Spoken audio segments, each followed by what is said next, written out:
iniciar el desarrollo del contenido temático de nuestro programa. Nuestro semestre, nuestro programa está dividido en 10 unidades que abarcan desde los orígenes del fenómeno del proceso hasta elementos ya concretos como la cosa juzgada y otras instituciones procesales. Para fines de esta clase, vamos a trabajar o dividir a su vez este gran programa en 3 apartados básicos, que llamaré yo primera unidad, segunda unidad y tercera unidad. ¿Estamos? Respectivamente, en cada una de estas unidades tendrán sus 3 parciales. Obviamente he agrupado los temas en estas unidades para poder tener una sistemática en la explicación. ¿Queda claro? ¿Con qué tenemos que iniciar nuestra explicación? Vamos a iniciar sentando las bases teórico-dogmáticas de nuestro objeto de estudio.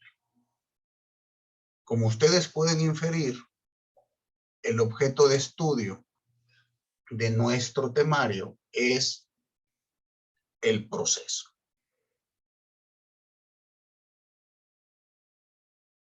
Pero para estudiar el proceso es necesario sentar las bases de figuras afines.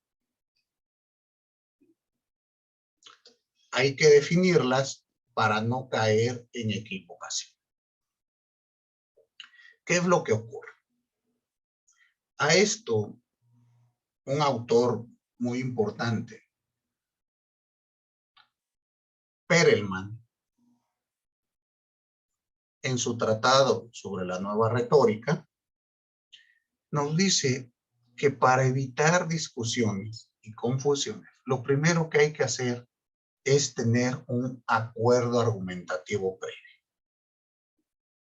¿En qué va a consistir el acuerdo argumentativo previo? En que el emisor del mensaje, en este caso yo, y el auditorio, en este caso ustedes,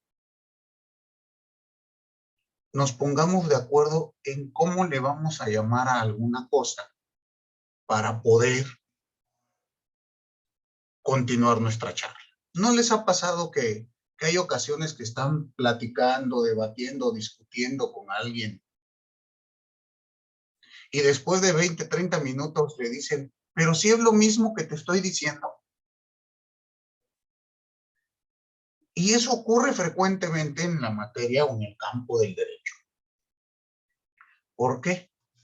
Porque le llamamos proceso a algo que no es proceso, o le llamamos procedimiento a algo que no es procedimiento, y estamos discutiendo alrededor de esa figura. Y al no tener completamente válida este acuerdo, pues no podemos llegar a consenso. Por ello es indispensable esta situación. Lo explico. Piensen que la señorita Carla González acude a mi oficina y me dice, oiga, maestro, bueno, veo que ahí tiene usted varios libros. Disculpe, ¿cuántos libros tiene usted? Le voy a decir, no, pues la verdad nunca los he contado. Y entonces pensemos que Carla inicia a contar libros de ese lado del librero, de derecha a izquierda, y yo cuento de izquierda a derecha. Empezamos nuestra actividad. Ella cuenta hasta llegar a este extremo, yo cuento hasta llegar al otro extremo. Y al terminar, Carla me dice, maestro, usted tiene, no sé, 200 libros. Y yo le digo, no, Carla, tengo 300. ¿Qué creen ustedes que haya pasado? ¿Por qué a mí me salen 300 y a Carla le salen 200?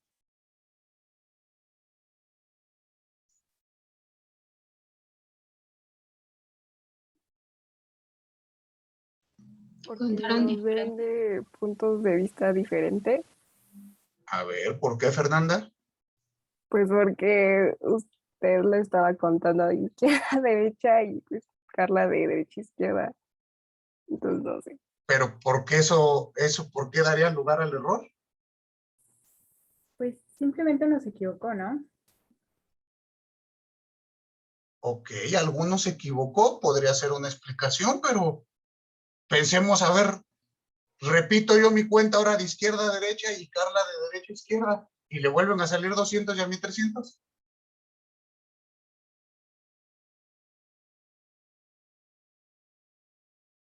¿Qué otra explicación podrían tener?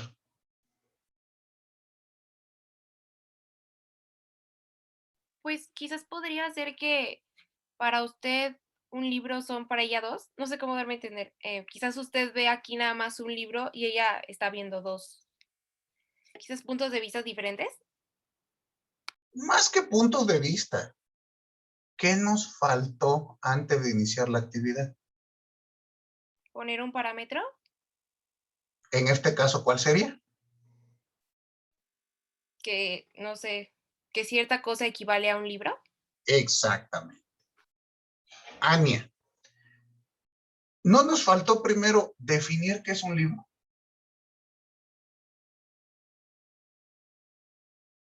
¿Por qué?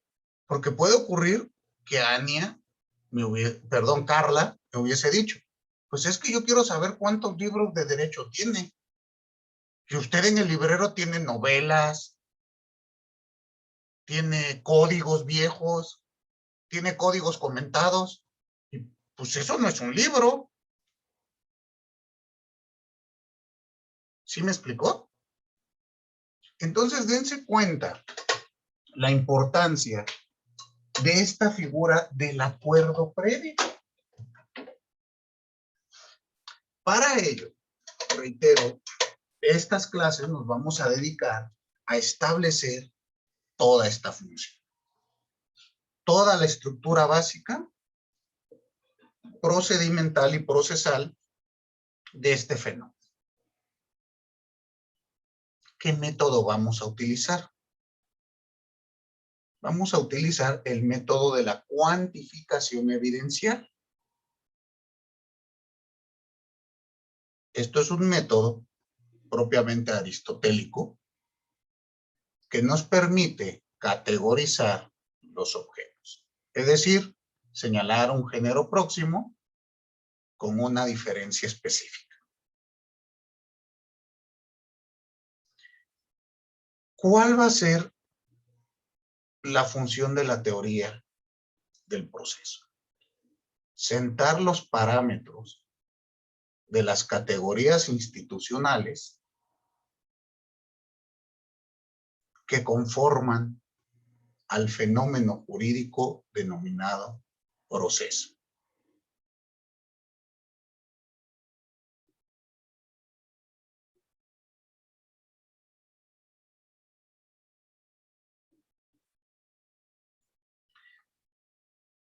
Este análisis se realiza desde la dogmática. Definimos las instituciones, analizamos los elementos y después revisamos qué dice la ley.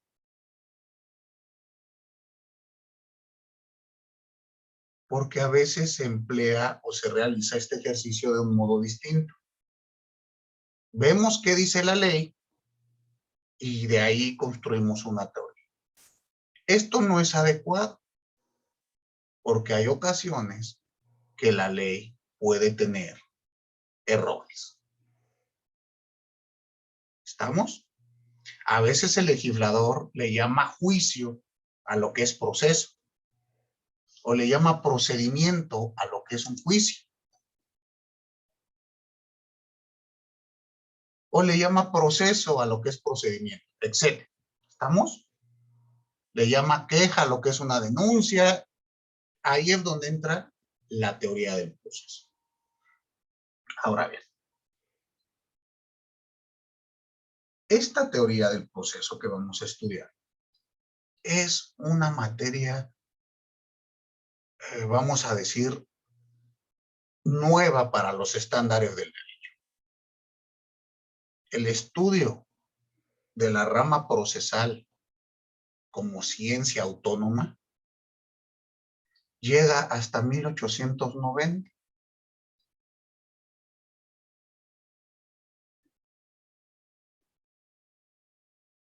Se inician sus estudios en Alemania y es cuando un libro fundamental en el desarrollo de la ciencia procesal que se llama De los presupuestos procedimentales y las excepciones procesales, del autor Oscar Bulow, que se empieza a desarrollar esta ciencia desde un enfoque autónomo.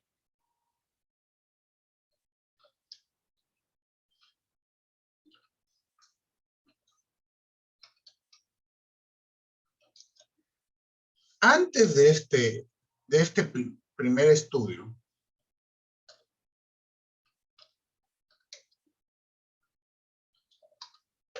se consideraba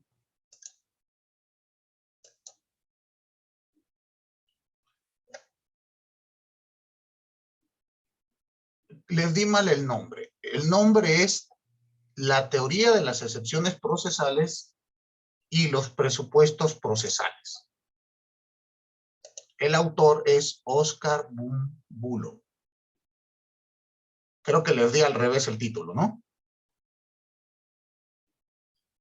El título correcto es Teoría de las excepciones procesales y los presupuestos procesales.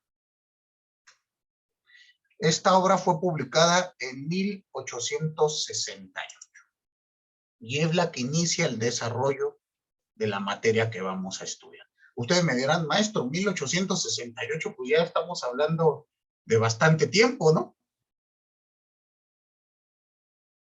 Pero en términos jurídicos, pues la ciencia civil tiene 2000, 3000 años de estarse desarrollando, ¿están de acuerdo?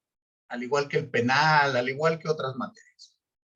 El derecho procesal siempre tuvo, esto no quiere decir que en la antigüedad no se hicieran procesos, lo que no tenía era una autonomía. Se consideraban, vamos a decir, accesorios de la parte sustantiva. Es decir, el Código Civil, el estudio del derecho civil, incluía el estudio de los procedimientos.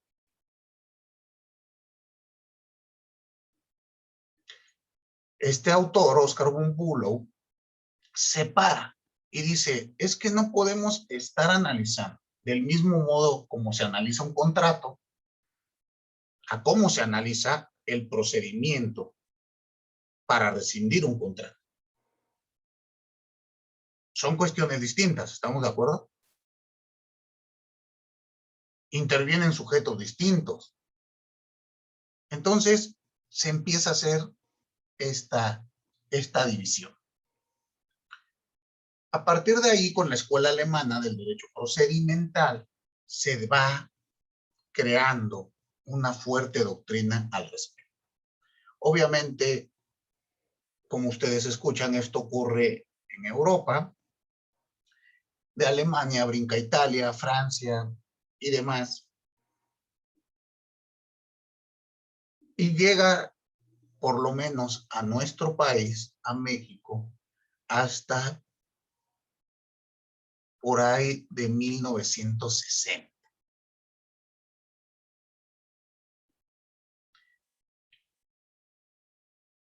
El encargado de traer en nuestro país el desarrollo de la ciencia procesal fue el ilustre maestro Niceto Alcalá Zamora y del Castillo.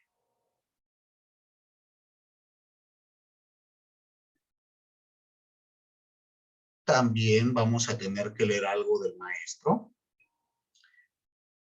pero él inicia el desarrollo de esta ciencia. El maestro Niceto viene con la ola de los profesores del exilio español.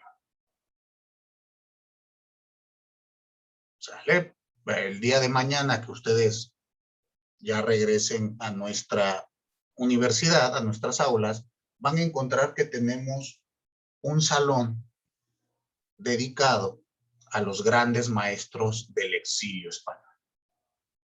No sé si han escuchado hablar de ellos, sus otros maestros les han platicado algo de esto. Ricasén Siches, ¿han leído de ellos o nada? O sea, ya no les platican nada de eso, ya. ¿No importa? Bueno, platicaré de lo que es mi materia. Debiesen de conocer ustedes también a don Ricasén Siches, que es uno de los grandes filósofos que vinieron a nuestro país en la ciencia jurídica, sociológica también, muy importante su obra. Pero hablemos de Niceto. El maestro Niceto Alcalá Zamora de Castillo, reitero, uno de los más grandes procesalistas que ha tenido nuestro país. En un inicio, con esta situación del exilio español, tuvo que salir de su patria y en un primer lugar llegó a radicar a Argentina. Esto lo hizo por invitación de un colega que conoció allá en los estudios en España. Fue el maestro Sentis Melendo.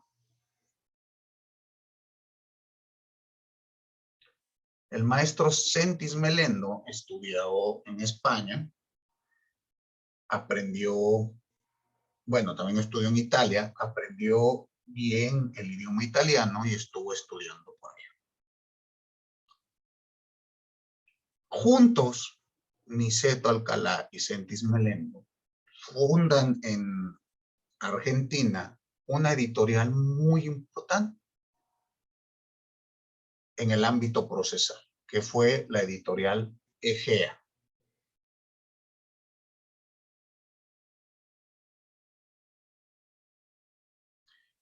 Esta editorial fue la encargada de traer, por lo menos a América de una manera más accesible, es decir, las traducciones de grandes clásicos del derecho procesal. Y así tenemos traducciones del italiano al español de obras como Sistema de Derecho Procesal de Francesco Carneluti, realizados por Sentis Melendo. Y traducciones del alemán al español realizadas por don Niceto Alcalá Zamora del Castillo. Entonces, ¿qué fue lo que ocurrió? En alguna de los congresos o conferencias que se realizaron en nuestra universidad, impresionó la sapiencia del maestro Niceto y se le invitó a que viniera a realizar una estancia de investigación en nuestro país.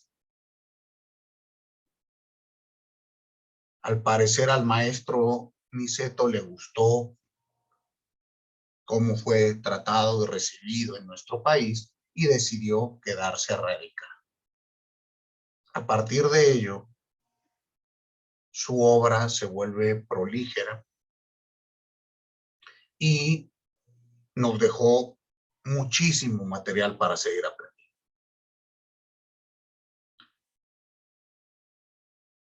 El maestro Niceto Alcalá fue el encargado de desarrollar el primer plan de estudios de la materia que hoy estamos analizando, la teoría general del proceso. Entonces podemos hablar que en nuestro país se empezó a estudiar el proceso en un plan de estudios como una materia autónoma hasta los años 60.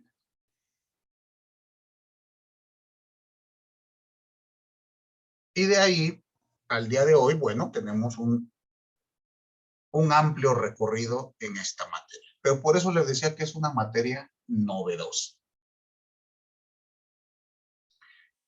Y hay que analizarla desde sus diversas vertientes. ¿Cuál es el primer elemento que vamos a estudiar de este fenómeno? Ahora sí, entremos a materia. Ya hablamos un poquito de historia, vamos ya a entrar en materia. ¿Qué es lo primero que tenemos que analizar en nuestra cuestión de la teoría del proceso? El primer elemento que está presente para cualquier proceso se llama conflicto. Vamos a estudiar la idea del conflicto.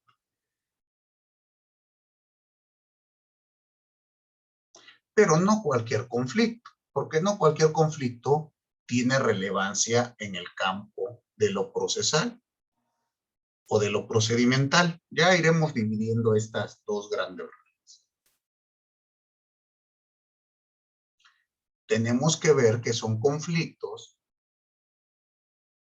de relevancia jurídica los que nos va a interesar estudiar. ¿Estamos de acuerdo? Entonces, lo primero que tenemos que analizar es esta circunstancia. Tendremos que hablar de un conflicto, pero de un conflicto intersubjetivo de intereses. Esto es lo que le interesa al proceso, esta figura. Y vamos a explicarla. ¿Qué debemos de entender por conflicto intersubjetivo de intereses? Piensen ustedes lo siguiente. La idea del conflicto está presente en la naturaleza humana. El ser humano tiene diversos conflictos durante todas las etapas de su vida. Y así tenemos conflictos existenciales, morales, económicos, sexuales, académicos, una infinidad, ¿verdad?, de conflictos.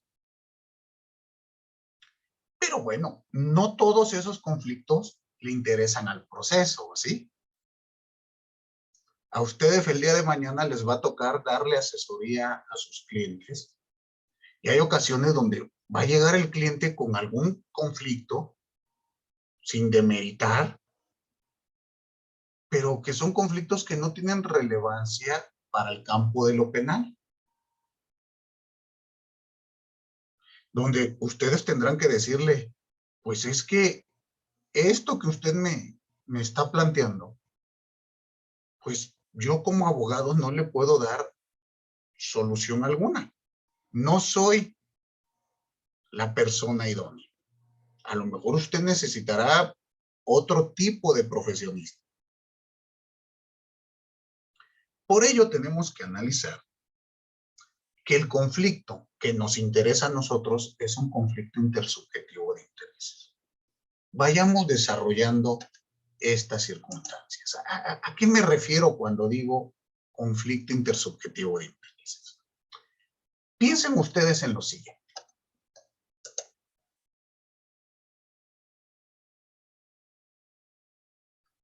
Si analizamos la idea de que un conflicto intersubjetivo requiere por lo menos de dos sujetos,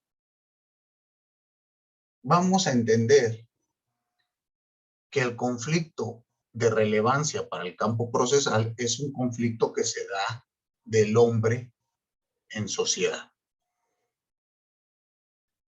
¿Estamos claros? ¿Por qué?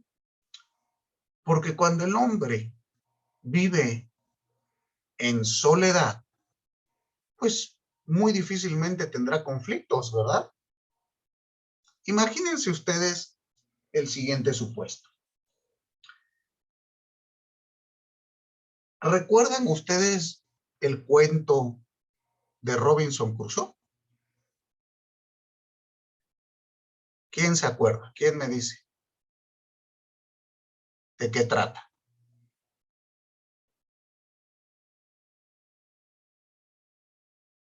No tantos como uno que me diga a la vez. ¿De qué se trata Robinson Crusoe?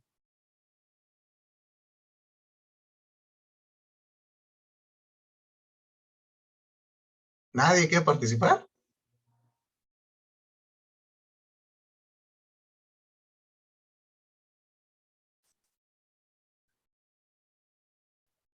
Es de un náufrago, ¿no? Que se queda varado en una isla.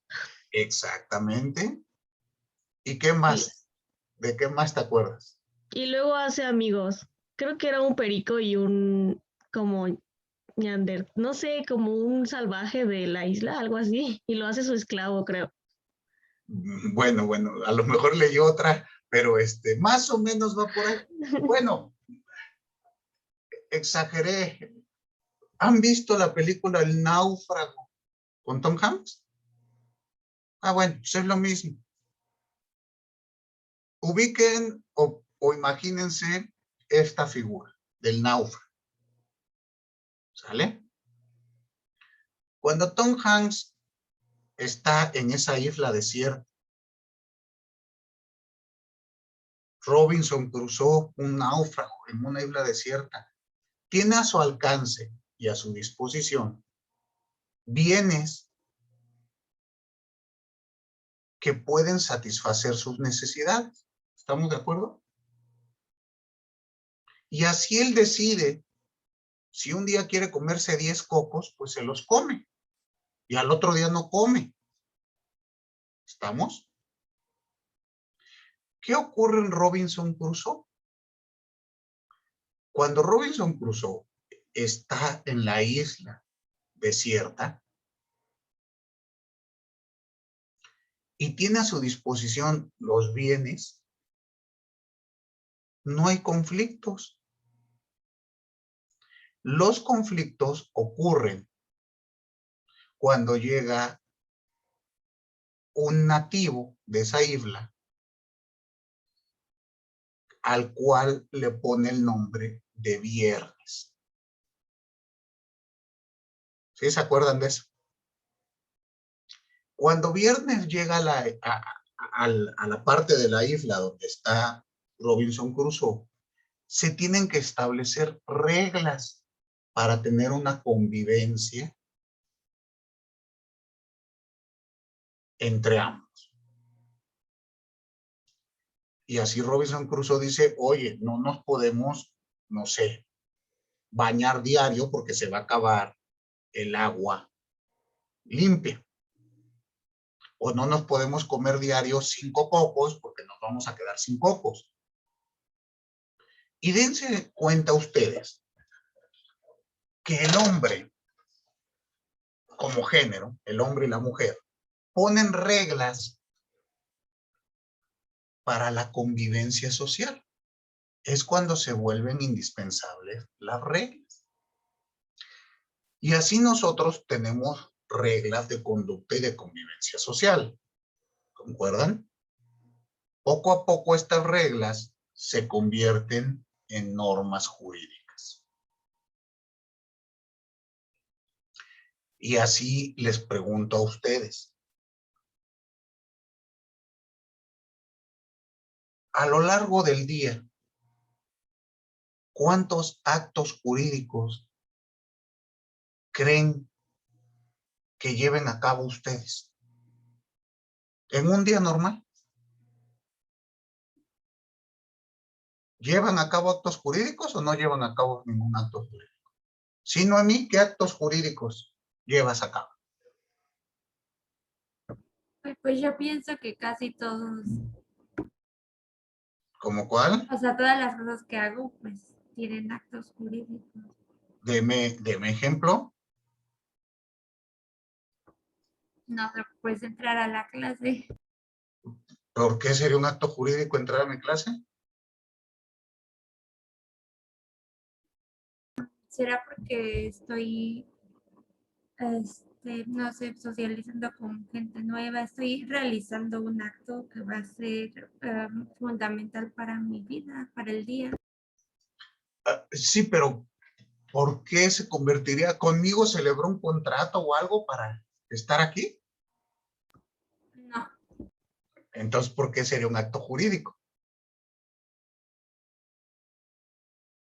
A ver, Edgar.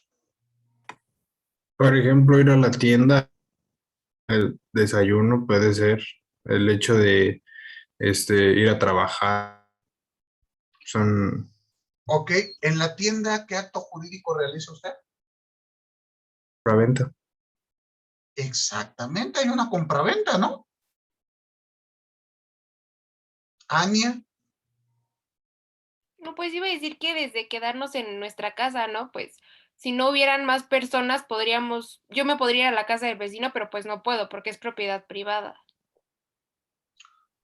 ok, ahí tenemos otra situación. Bueno, pero ahí saldríamos de las reglas del acto jurídico, incurriríamos en un delito, un allanamiento de morada. Pero, por ejemplo, pensemos, quedarse en el lugar que habitamos, pues habrá que ver si estoy pagando renta, ¿no? Entonces, la posesión derivada que yo tengo de ese bien, en este caso inmueble, es un acto jurídico de trato sucesivo. Pero dense ustedes cuenta que no les interesa el derecho en ninguno de estos actos que hemos señalado, ¿o sí? ¿Cuándo les importa la norma jurídica? Pensemos, Edgar va a la tienda a comprar una mercancía. Entrega el dinero y no le entregan la mercancía. ¿Ahí te interesará el derecho, Edgar? Sí, ¿verdad? Pero si tú vas, entregas el dinero y te entregan el pan Bimbo que compraste, ¿te interesará? No, No, ya se complementaron las dos partes ahí, ¿no? exacto. Entonces, dense cuenta que nos va a interesar el proceso por regla general. Perdón, nos van a interesar las normas de derecho por regla general cuando existe algún conflicto.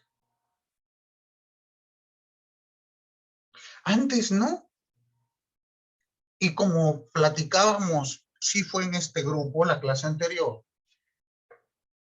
que, bueno, recuérdenme si fue con ustedes, que alguien, si mal no recuerdo, una señorita me decía que su papá le hacía un reto de encontrar un aspecto de la vida en donde no estuviese el derecho. Sí, sí fue en este grupo. ¿Ok? Y es muy interesante esa postura porque, pues sí, no hay aspecto de la vida en sociedad que no esté reglamentado. Bueno, incluso después de muertos, ¿no nos sigue interesando el derecho con el derecho sucesorio? Entonces, muy interesante esta situación. ¿Qué tenemos? El hombre en soledad, Robinson Crusoe en su isla, vive, pero el hombre en sociedad convive. Y cuando estamos conviviendo, necesitamos reglas de conducta, reglas de trato social y reglas, bueno, y normas jurídicas. ¿Queda claro? Les pregunto a ustedes de manera respetuosa, ¿hay alguno de ustedes que ya viva solo, sola? ¿Todos viven todavía con sus padres? Ok, pensemos lo siguiente, Osvaldo Villa. Usted vive con sus padres. Le pregunto, ¿tiene hora de llegada a su casa?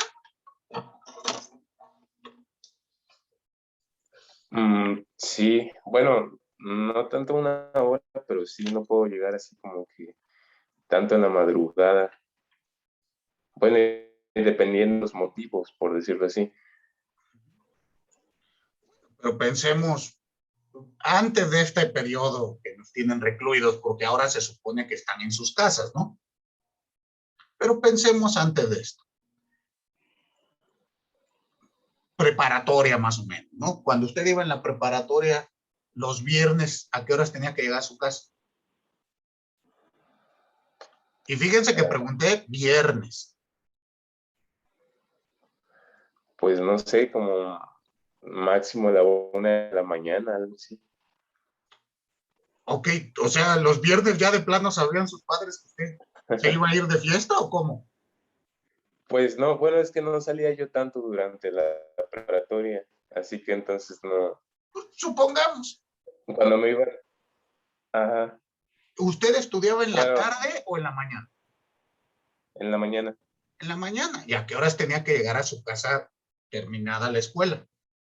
Bueno, pues tenía que llegar como a las 3 de la tarde, más o menos. Más o menos, ¿no? O sea, no había una norma, vamos a decir rígida, pero si llega uno como alumno, pues después de las 3, 4, 5 de la tarde, pues se van a preocupar nuestros padres, ¿no?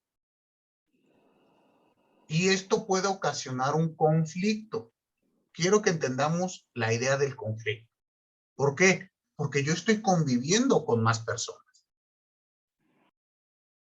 Pero pensemos lo siguiente, Osvaldo, el día de mañana, que usted tenga su casa propia y sea soltero.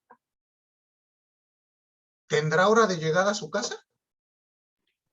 No, Puede llegar, no llegar y no pasa nada. Pero si posteriormente usted tiene pareja,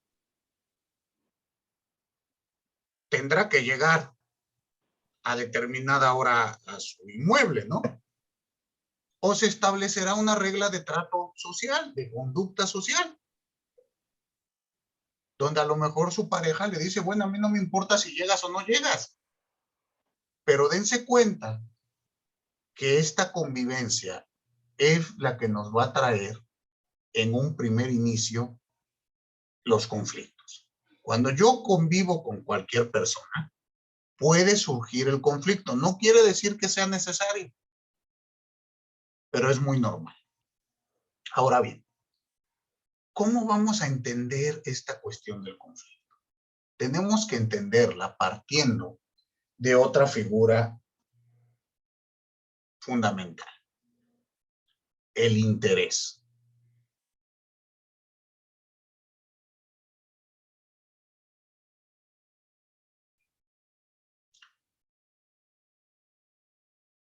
Vamos a ver primero el interés en el plano del campo social y después lo aterrizamos al plano de lo jurídico.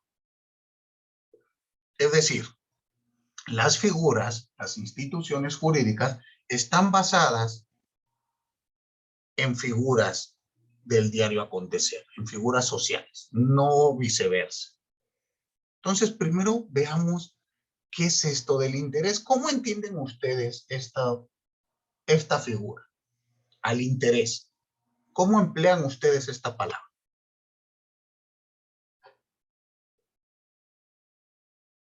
¿Cuándo han utilizado esto? Cuando queremos algo, un objeto o algo, Ok, ¿y cómo sería el ejemplo? A ver, utilícelo, deme un ejemplo con ello.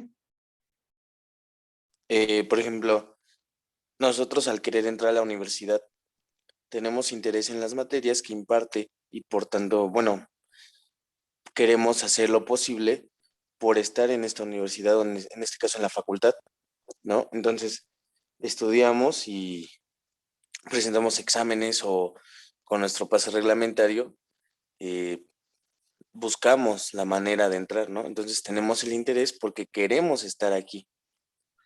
Ok, y aquí fíjense que vienen entonces elementos importantes.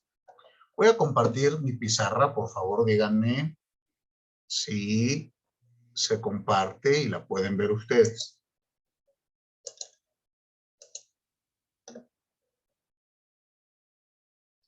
¿Sí la ven? Sí, se ve. Muy bien. Piensen ustedes o analicen este diagrama que les voy a dibujar.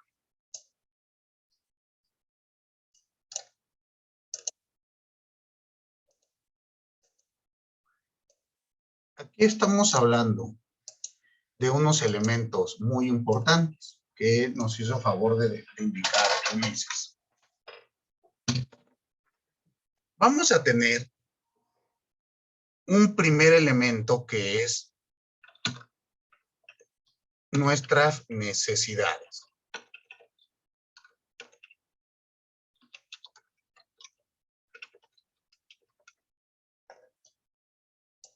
Permítanme que no encuentro el color de fuente adecuado.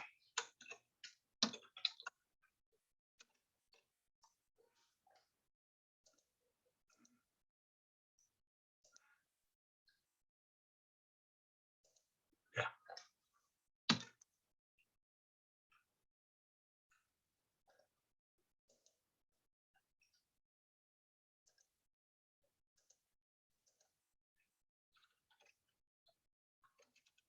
Nuestras necesidades, les decía yo, pueden ser de muy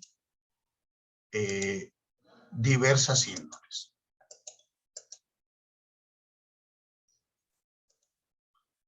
Pueden ser necesidades, decía yo, económicas, intelectuales, como decía hace un segundo.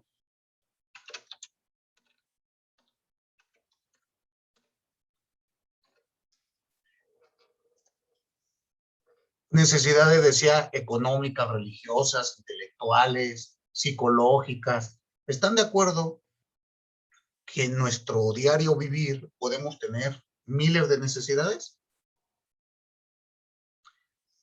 Y estas necesidades tienen como elemento principal la búsqueda de un satisfactor.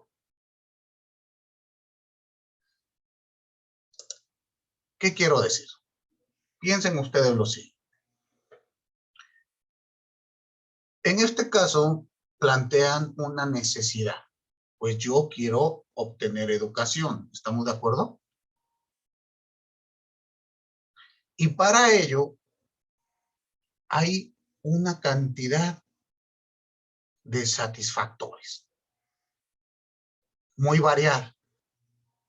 La educación universitaria la puedo tomar en la Universidad Nacional Autónoma de México, en el ITAM, en la Ibero, en la UVM, en Politécnico, etcétera, etcétera, etcétera, etcétera. ¿No? En escuelas particulares, públicas, lo que sea. Esos son los satisfactores.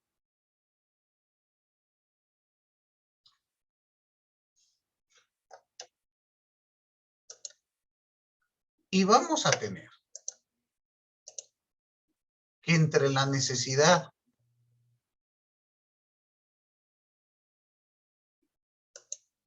y el satisfactor aparece un vínculo. Aquí está dibujado en azul. ¿Sí lo ven? Este vínculo o este caminito que aparece aquí, le vamos a llamar interés.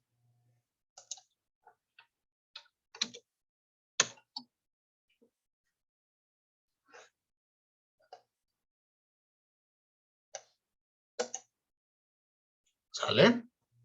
Ya después dividiré y explicaré en el plano de lo jurídico esta figura. Pero ahorita pensémosla en el plano normal, en el plano de nuestro diario acontecer. ¿Cómo vamos a definir qué es el interés?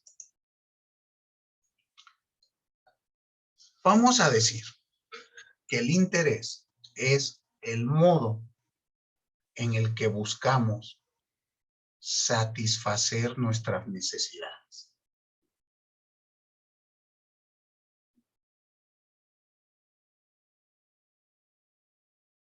Voy a dar un ejemplo. Nuestra clase es hasta las 8:20, ¿verdad? Okay. Voy a dar un ejemplo. Ahora que son casi las 8 de la mañana, pues creo que varios y varias ya tienen hambre. ¿Están de acuerdo? Ya es hora de desayunar. Por lo menos yo ya tengo hambre. Y fíjense qué tenemos aquí. Tenemos en primer lugar una necesidad. ¿Están de acuerdo? Biológica. Diaria. Mínimo 3 veces al día.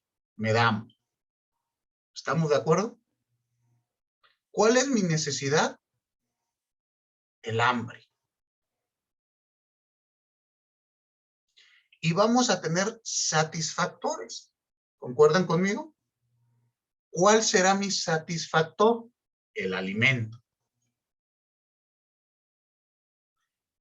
Entre esta necesidad y este satisfactor existe un enlace que se llama interés. Y aquí pongo el ejemplo. Piensen ustedes lo siguiente. Si yo en este momento ya tengo hambre, y si voy a la tienda, como decían hace un momento, y me compro 2 gansitos con una Coca-Cola y me los como, ¿se me quita el hambre?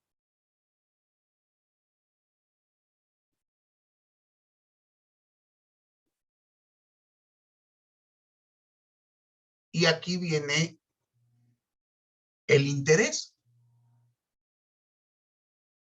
¿Puedo satisfacer mi necesidad con este tipo de alimentos? Y mi interés puede ser única y exclusivamente, me quiero llenar para que se me quite el hambre.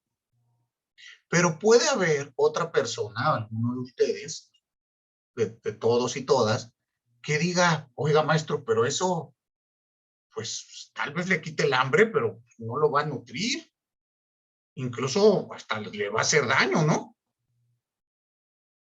En 6 meses usted va a tener diabetes o algo por el estilo. Y ahí es donde entra el interés. El interés se traduce en la elección del satisfactor para cubrir mi necesidad. Es decir, ocurre lo mismo. Se me quita el hambre si me como 2 gansitos y una Coca-Cola, así desayuno un platón de fruta picada y un jugo fresco.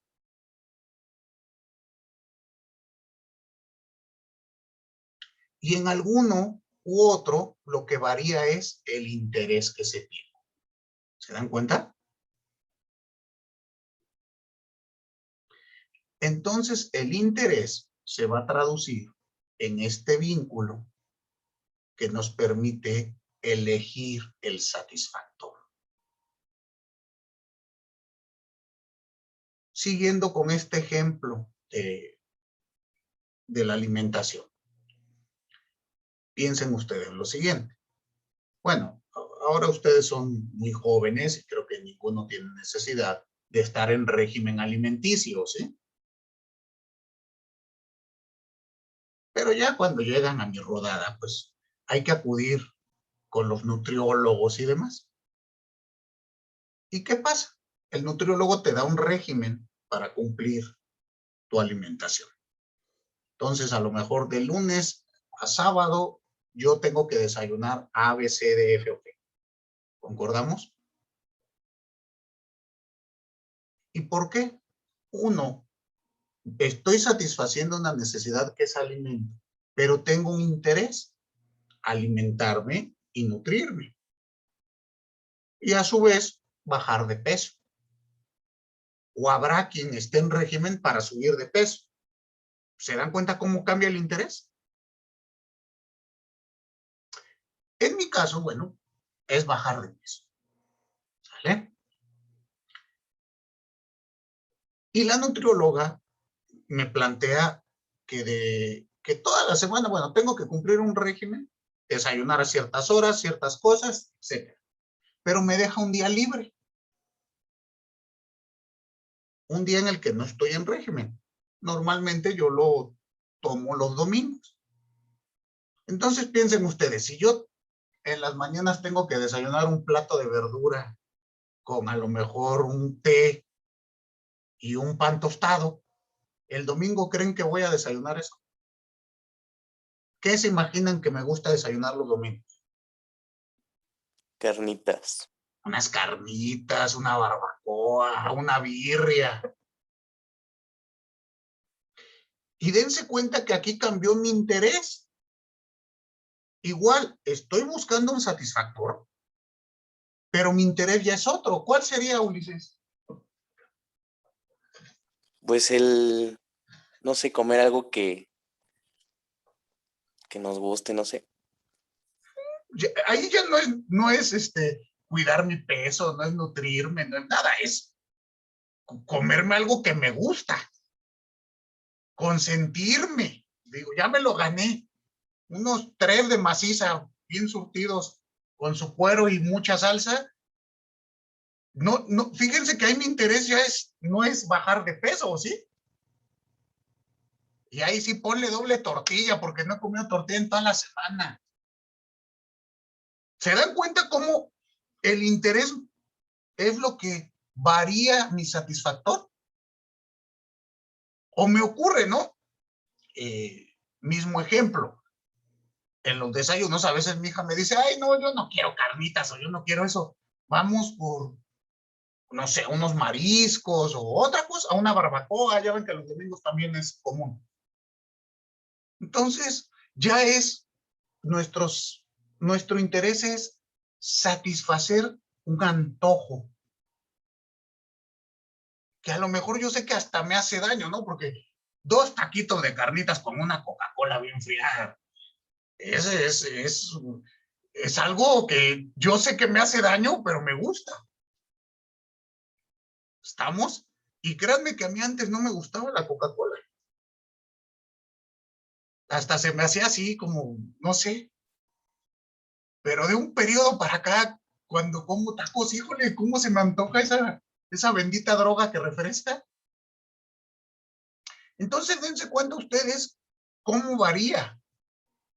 Ejemplo, el tomarse una Coca-Cola. Yo sé que no me quita la sed. Yo sé que me estoy metiendo una inyección de azúcar, de glucosa al cuerpo.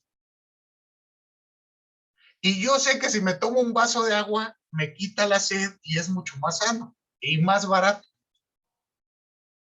Pero mi interés, ¿cuál es? Tomarme una Coca-Cola, quitarme un antojo. Entonces, dense cuenta cómo el interés varía la elección del satisfactor. ¿Queda claro? Ahora, veamos lo siguiente. Hay satisfactores, hay necesidades y hay intereses. Aquí tenemos 3 elementos que se van a volver fundamentales para el desarrollo del proceso. Pero hasta aquí no hemos tenido el elemento conflicto. ¿Cuándo surge el conflicto? Piensen ustedes también lo siguiente.